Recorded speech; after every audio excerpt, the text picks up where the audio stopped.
Welcome to Hood Champion Boxing and Sports. In boxing, you find a way to win or you find a way to lose. Let me tell you something, people. Words matter. Tell somebody to shut up. If you tell someone you love them, whatever it is you say, those words matter. They can affect someone.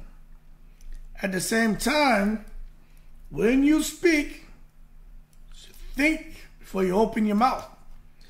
And when people speak. Those of you who are listening in need to learn critical listening. Now, there are a lot of people who are getting excited about Devin Haney and the possibility of him fighting Shakur Stevenson because, you know, the rumor spread like wildfire thanks to Paulie Malignaggi spilling the beans on Bob Arum re-signing Devin Haney 2 days before the Lomachenko fight to an extended deal with Top Rank, right? Which I think is just crazy. But they can do what they want. But as far as that rumor that's caught on like wildfire, a lot of people are like, oh, here we go. Devin Haney, Shakur Stevenson. That's the fight to make. Yeah, they're going to freeze out Tank. Now Tank has no one to fight. Tank can't build his resume because he needs Devin and Shakur. Bob Arum and Devin and Shakur Stevenson and the secret society are freezing out Tank. They're going to keep fighting people and building up their resumes and building up their profiles to where now when they go into a fight with Tank, Tank really is not the A side. Now to that I say, in the most respectful way, kindly request that for those of you who are thinking that, but to hold your horses and stop taking it to the stupid. Let me tell y'all something. Bob Arum isn't putting Shakur Stevenson in no fight with Devin Haney. Do y'all understand that? Even if Devin Haney really did re-sign with Top Rank, which I tend to believe what Paulie Malignaggi is saying. Some people feel like, oh, your source is Paulie Malignaggi. Why would you believe him? Because Paulie Malignaggi, he doesn't care what he says. And he's not a guy who's going to sit there and try to keep that to himself. He's going to put that out there to the world. So I tend to believe what he's saying. But let's understand this. This is why I said words matter, right? Listen to what Devin Haney said. Don't worry about assuming. When they asked Devin Haney, and I would play the clip, but it's getting flagged, and I don't want to, I don't want to steal nobody's content. But Devin Haney was asked if he would fight Loma. Asked about him fighting Tank Davis. Devin Haney's words, not fighting Loma, fighting Stevenson. Devin Haney's words about Stevenson, right, fighting Shakur. He said, we're on a collision course, okay? And he feels that they're going to meet. And I was like, okay, there we go. But then he said, whether it's at 135, 140, or at 147, at some point in time, they're going to meet when the time is right. Did you guys catch that? When the time is right. Now, I don't claim to be smarter than a fifth grader, but I'm decent at interpretation, comprehending things. And what I took from Devin Haney's statement is that he's not fighting no damn Shakur Stevenson next. Even though when you come down here and you look at these rankings, Shakur Stevenson is the only real viable opponent, right, for Devin Haney. You look here at the rack and stack, and you look at what we have, right? Shakur Stevenson for the WBO is at number 2. He's at number 4 for the IBF, number 3 for the WBC, and number 4 for the WBA. When you look at that ranking stack, Shakur Stevenson is, to me, the guy he should be fighting. Now, if not next, it should be after whoever he fights next. And next, in my opinion, should be Gervonta Davis, because he has a WBA World Lightweight title, and I can't see why they're not making him and Devin Haney face each other, but it's probably because Devin Haney's a super champion for the WBA, and he has all these funky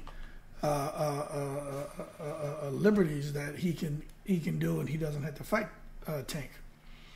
So they also asked him about fighting Tank Davis, and he said that he has no problem fighting Tank. Tank and him is a super fight, and basically the same thing, when the time is right. Now, what I think is important to understand here, right? Are we getting ahead of ourselves, expecting to see Shakur Stevenson, Devin Haney, and Tank Davis now go off, and the three of these guys start to fight each other? Are we getting ahead of ourselves? Is it too early to have these guys in a kind of round robin situation fighting each other? Or should it be where now you sit back and say, you know what? Let me pull this back up for you, right? Should we now come and say, all right, Devin Haney, Tank, clip Ryan Garcia. That boosted Tank's profile. So now he's kind of cool. He's done his job. He already clipped Isaac Pitbull Cruz. So Tank's clipped Pitbull Cruz, and he's clipped Ryan Garcia. So Tank Davis' profile has bubbled up way above Shakur Stevenson and Haney. Haney just came in here. He clipped Kambosos Jr. and he clipped Lomachenko. So Haney's profile has bubbled way up there. So he's up there kind of close to Tank right now. The two of them have done their job. You got Shakur Stevenson now. He got a good win recently, but Shakur Stevenson needs to fight one of these big names. I personally think Shakur Stevenson needs to clip Frank Martin or clip Jermaine Ortiz. And then now Shakur Stevenson has bubbled himself up, but he needs two good wins against two big names, in my opinion. And I think for Shakur Stevenson, I tell you what, Kambosos Jr. looking pretty good. He looking like pretty good food right now. He looking like something that's delicious to eat right now. And I think Shakur Stevenson should clip Kambosos Jr. and fight Frank Martin. If he could clip both of those guys, Shakur Stevenson bubbles up his profile way up there with Devin Haney and Tank Davis. And now what you have are three studs at 135. And they've totally created that separation that what you want to see as far as the elite and just great fighters. Because let's be honest with you, man. All these guys here, these images that we're looking at on the screen, Lomachenko, Cruz, Garcia, Kambosos, Martin, Zepeda, Hughes, Davis, they're great fighters. But the elite, Davis, gotta say Haney, gotta say Stevenson. Haney and Davis have proven themselves. Now, I know people are still out here going back and forth over Devin Haney and Lomachenko. Let me tell you something. Like I did in that video, I watched rounds 1 through 6. Haney, let me tell y'all something. Depends. Being a judge is tough. Scoring those fights are tough. But I scored them first 6 rounds. 6-0 Haney, 5-1 Haney. Then I watched the last 6 rounds last night. Lomachenko, 7, 8, 9, 10, 11. Then 12 was Haney. But what I'm telling you is, Haney won the fight. Okay? Haney won the fight. I actually had him 7-5. But it depends on what you're looking at. It is what it is. So forget about Haney and Lomachenko. It's done. It's over with. But for Haney and Davis and Stevenson, I think it's going to take for Stevenson to boost his profile in order for him to really want to come into a fight with a guy like Haney and Davis and to say, you know what, I'm not taking 20%. It's not going to be an 80-20 split here, 70-30 split here. But these guys have to do more for their profile, for their marketability. They have to figure it out. Ryan Garcia has figured it out. These guys need to take a page from his notebook, because their profiles aren't that great as far as their following. Tank Davis has a decent one that's continuing to grow. Haney and Stevenson have some work to do. But right now, when it comes to these three, don't get excited to see them fight anytime soon. I'm going to tell you something about Tank Davis. Tank Davis is about his money. His team is about his money. They'll take Tank and put him in, with B-level opposition. They have no problem to do that. Let him fight 2 or 3 times and make a killing. Because that's what it's all about. They're not worried about titles. They're not worried about getting out here necessarily fighting the elite. Their whole thing is it's money. It's money. And that's what Leonard Ellerbe said, Mayweather said. Why come out here and get yourself into these high-risk fights where you could possibly take damage and just to win a title, to basically pay the sanctioning body, which is buying the belt, basically is how they feel. When you can sit here and fight these other guys and make a whole bunch of money. The issue is Tank Davis really wants to push himself. He wants the competition. But at the same time, he's not dumb either. So that's one of the biggest issues is Tank Davis and his team knowing, why go in here and run the risk of fighting Devin Haney or Shakur Stevenson when you could come out here and fight a guy like, Hughes, or, come fight a Kambosos, or fight a, Daniel Lemos, and make a killing and be the A side and get all the live gate with very little to zero risk. Now with Shakur Stevenson, he's in a position with Bob Arum, where Bob Arum's not going to necessarily want to put him in a situation where he can't come out here and he's not going to come out here and get himself into a situation where it's a high risk fight. But the problem is, I think Shakur Stevenson's a problem for anybody.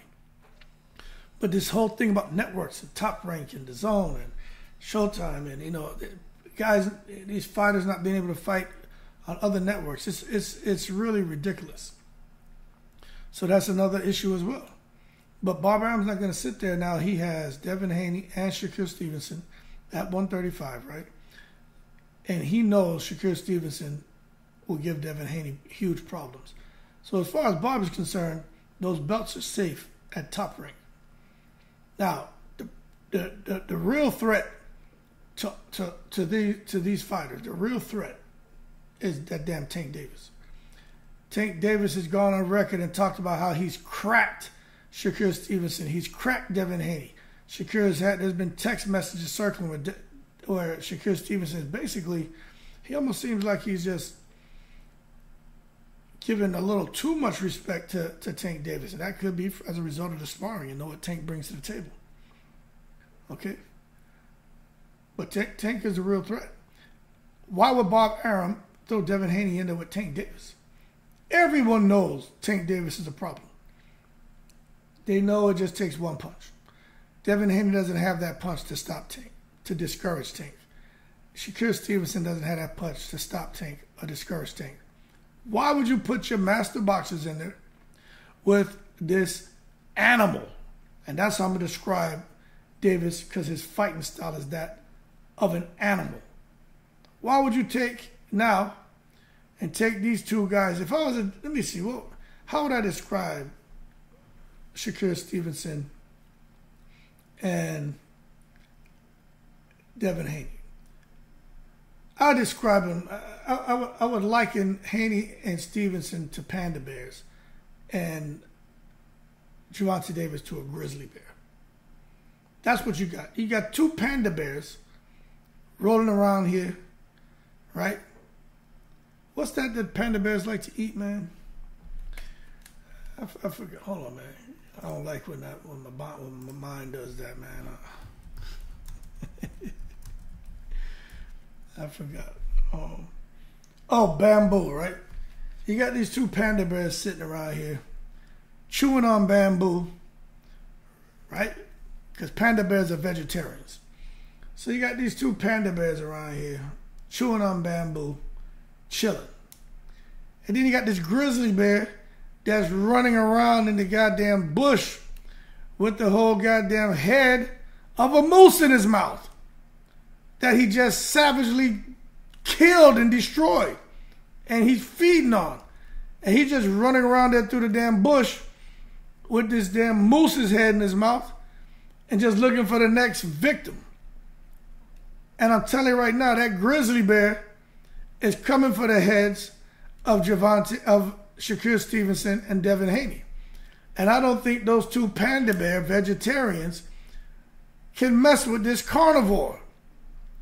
I'm telling you. Anyone who disagrees with me, man, you could leave that in the comments. I don't care how good of a boxer Shakur Stevenson is and Devin Haney is.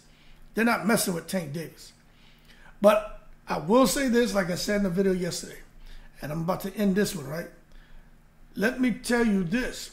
If anyone wants to roll the dice and fight Tank Davis, the optimal time to fight Tank the grizzly bear with the deer head, with the moose head in his mouth, the optimal time to fight him, Tank the grizzly bear Davis, is before the end of the year, right after he comes off of his house arrest, and only give him like a month or two after he comes off of house arrest. Try to work it out to where he only gets like 60 days to train.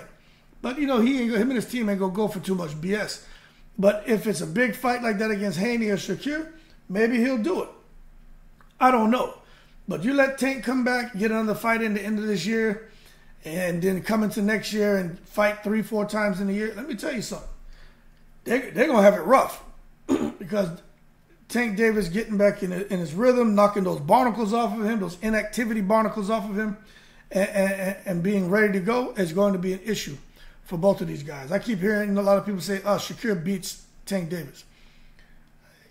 You know, styles make fights, and that's what makes this interesting.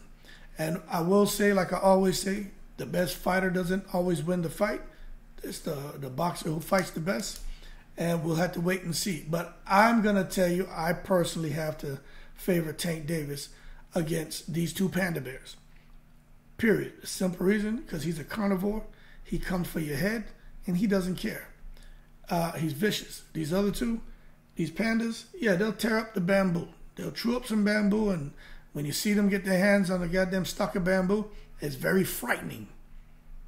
But them panda bears can't mess with that grizzly. Simple.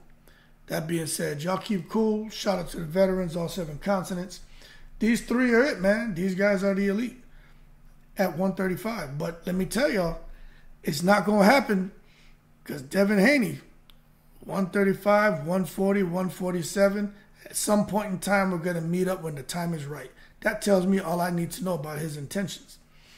Also, he knows he can bubble up to 140, keep those belts at 135, so the whole division is in a holding pattern, and he can go up there and pick and choose who he wants to fight.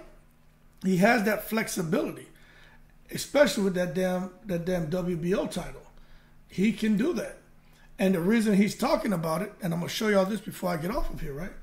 The reason he's talking about 140 is because he's looking at Josh Taylor and Teofimo Lopez.